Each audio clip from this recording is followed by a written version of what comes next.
आप सभी का वीडियो लेक्चर में हार्दिक स्वागत है। पिछले वीडियो लेक्चर में मैंने आपको विटामिन और उसके प्रकार के बारे में बताया था।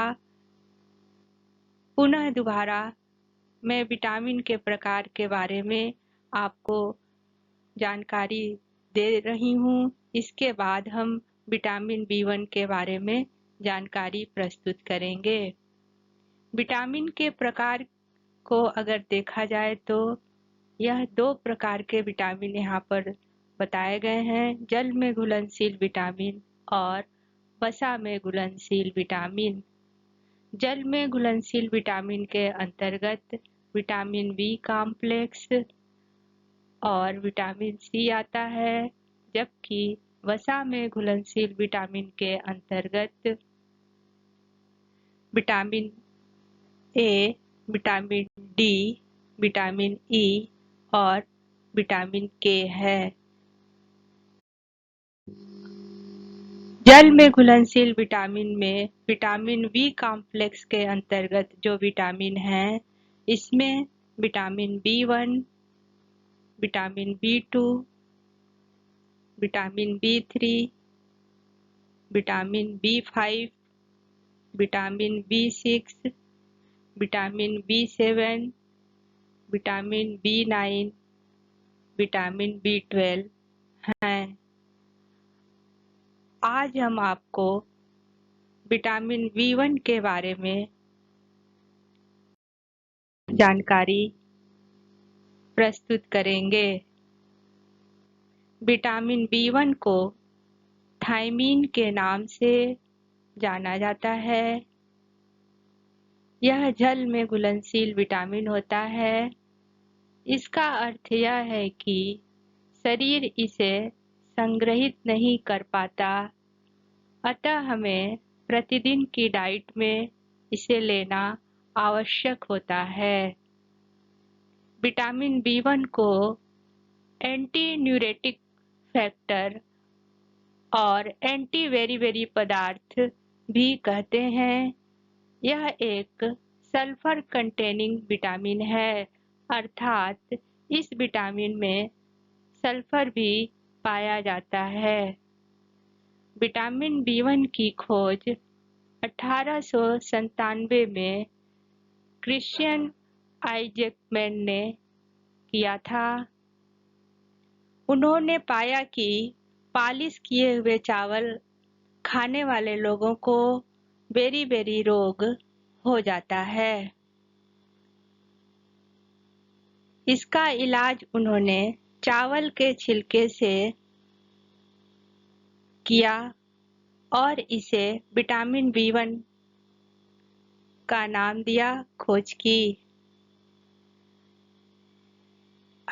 1926 में जॉनसन और डोनेथ ने थायमीन को शुद्ध रूप से अलग किया, कोशिश किया। अब हम आपको विटामिन B1 के स्रोत के बारे में जानकारी देंगे। यह मुख्य रूप से अनाजों के बाहरी छिलके जो उनके कवर होते हैं, उसमें ये पाया जाता है।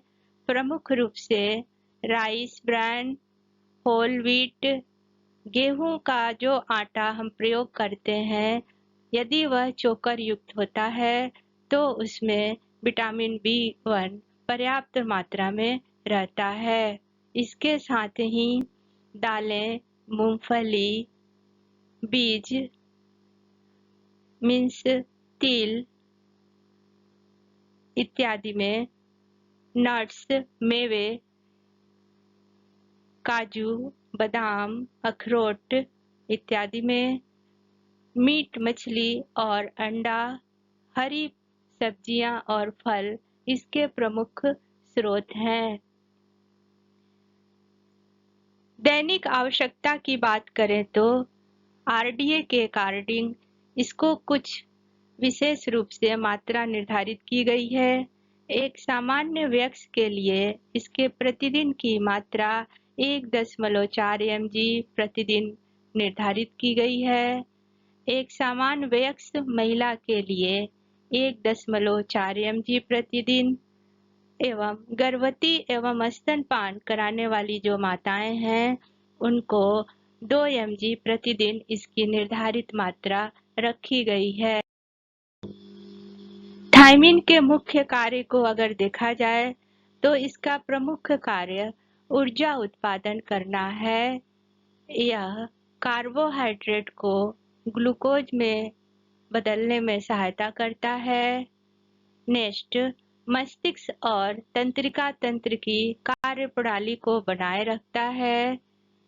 नेक्स्ट, हृदय की कार्यप्रणाली में सहायता करता है और मांसपेशियों तथा पाचन तंत्र के लिए भी यह विटामिन अत्यंत आवश्यक होता है। थायमिन की कमी से होने वाले रोगों को अगर देखा जाए तो एक प्रमुख नाम इस बेरी रोग कहा जाता है कि थायमिन की कमी से बेरी रोग होता है।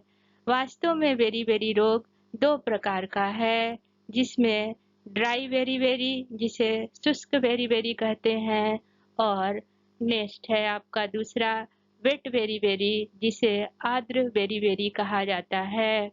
ड्राई बेरी रोग में तंत्रिका तंत्र प्रभावित होता है, हाथ पैरों में शून्यता आती है, कमजोरी महसूस होती है, मांसपेशियों में दर्द रहता है। जबकि वेट बेरी आर्द्र बेरी जो बीमारी है इसके लक्षण में हृदय व रक्त परिसंचरण प्रभावित होता है, सूजन रहती है, पैरों में तेज हृदय गति रहता है और सांस फूलने की समस्या रहती है। बेरी रोग के साथ ही थायमिन की कमी से एक सिंड्रोम भी होता है जिसको वर्निके कोर्साकॉफ सिंड्रोम कहते हैं। यह सिंड्रोम मस्तिष्क में थायमिन की अत्यधिक कमी के कारण होता है। खासकर यह उन लोगों को होता है जो अल्कोहल का अधिक सेवन करते हैं।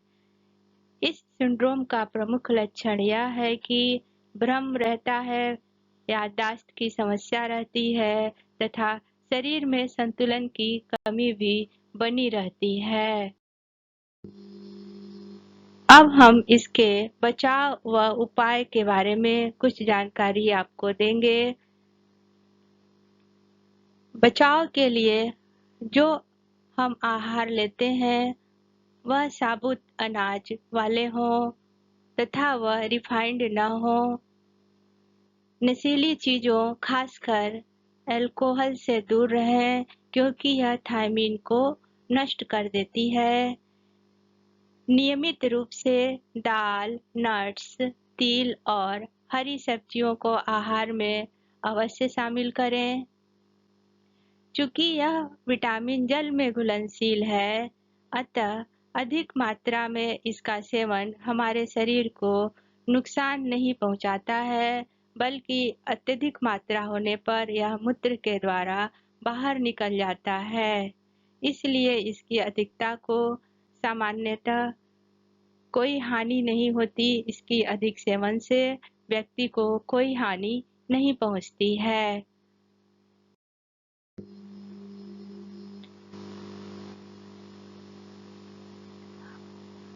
अब हम आपको कुछ महत्वपूर्ण प्रश्नों को सॉल्व कराएंगे जो आपकी परीक्षाओं के लिए उपयोगी हो सकते हैं।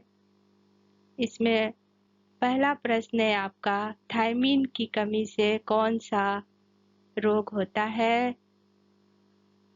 तो इसका उत्तर है बेरी। विटामिन B1 की कमी से 2 तरह के बेरी रोग हैं, एक ड्राई बेरी रोग है और एक वेट बेरी रोग है। नेक्स्ट, ड्राई बेरी रोग में कौन सा लक्षण पाया जाता है? लक्षण के रूप में अगर देखा जाए तो पेरिफेरल न्यूरोपैथी है, अर्थात स्नायु दुर्बलता और शून्यपन होता है। नेक्स्ट, वेट वेरी वेरी मुख्य रूप से किस अंग को प्रभावित करता है? यह हृदय को प्रभावित करता है। इसमें हृदय की विफलता और सूजन होती है।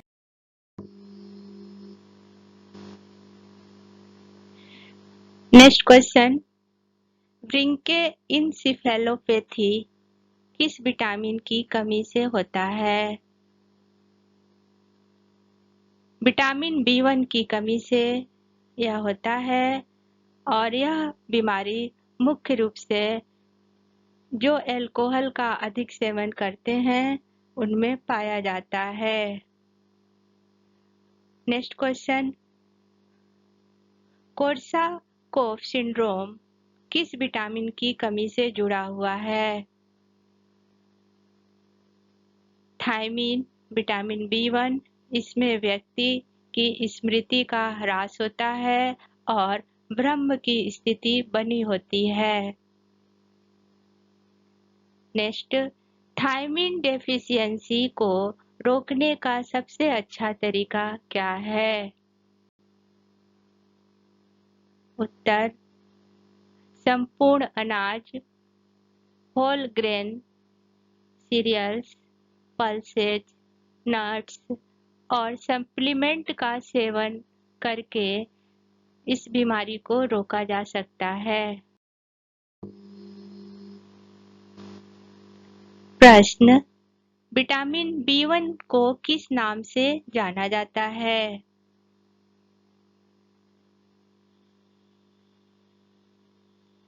थायमीन। विटामिन B1 का वैज्ञानिक नाम थायमीन है।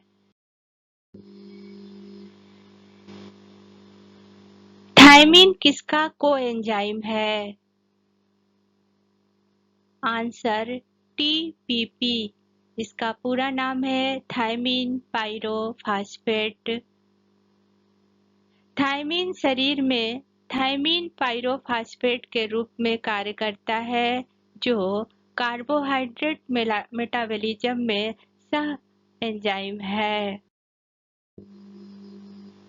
नेक्स्ट प्रश्न, थायमीन की कमी से कौन सा रोग होता है? बेरी थायमीन की कमी से ड्राई और वेट बेरी दोनों रोग होते हैं। वेट बेरी में मुख्य समस्या क्या होती है?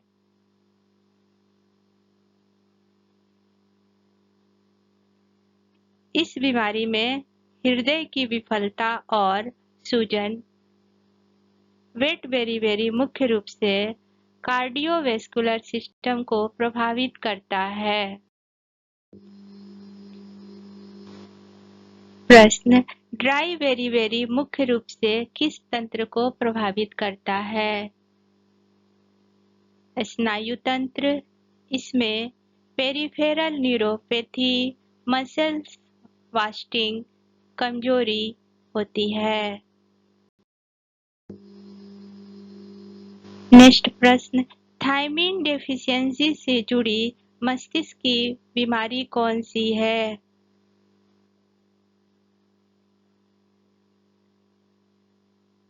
Korsakoff syndrome. B1 डेफिशिएंसी में ब्रिंके कोर्साकॉफ सिंड्रोम पाया जाता है जो अल्कोहलिज्म में सामान्यतः है।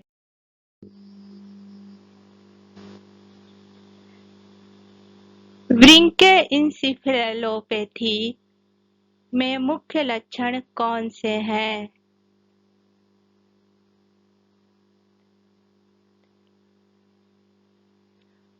ऑप्थेल्मोप्लेजिया, एटेक्सिया, कंफ्यूजन। इसे क्लासिकल ट्रायड कहा जाता है और यह थायमीन की कमी का प्रमुख लक्षण है। थायमीन डेफिशिएंसी का प्रमुख प्रारंभिक लक्षण क्या है? पेरिफेरल न्यूरोपैथी, हाथ और पैर में झुनझुनी, कमजोरी व दर्द सबसे पहले दिखाई देता है। नेक्स्ट प्रश्न, थायमीन डेफिशिएंसी से जुड़ा हृदय लक्षण है? उत्तर, ट्रेकार्डिया, वेट बेरी में तेज धड़कन व हृदय विफलता होती है।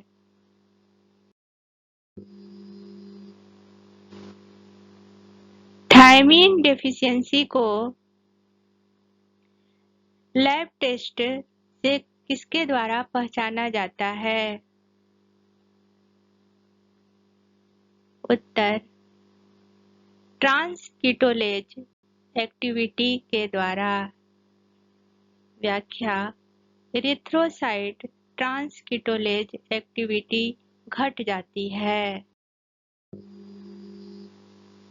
थायमीन डेफिशिएंसी में मांसपेशियों का कौन सा लक्षण मिलता है? उत्तर, मसल वास्टिंग और कमजोरी। नेक्स्ट, थायमीन डेफिशिएंसी वाले रोगी को सबसे पहले कौन सा सप्लीमेंट दिया जाता है? उत्तर, इंट्रावेनस थायमीन। यह खासकर अल्कोहलिक रोगियों को ग्लूकोज देने से पहले थायमीन सप्लीमेंट दिया जाता है। नेक्स्ट प्रश्न, पॉलिश राइस का अधिक सेवन किस विटामिन की कमी का कारण बनता है? Answer, vitamin B1। पॉलिश किए गए चावल से विटामिन B1 नष्ट हो जाता है और बेरी रोग होता है। नेक्स्ट प्रश्न, बेरी शब्द का क्या अर्थ है? उत्तर, कमजोरी। बेरी का अर्थ है वीकनेस।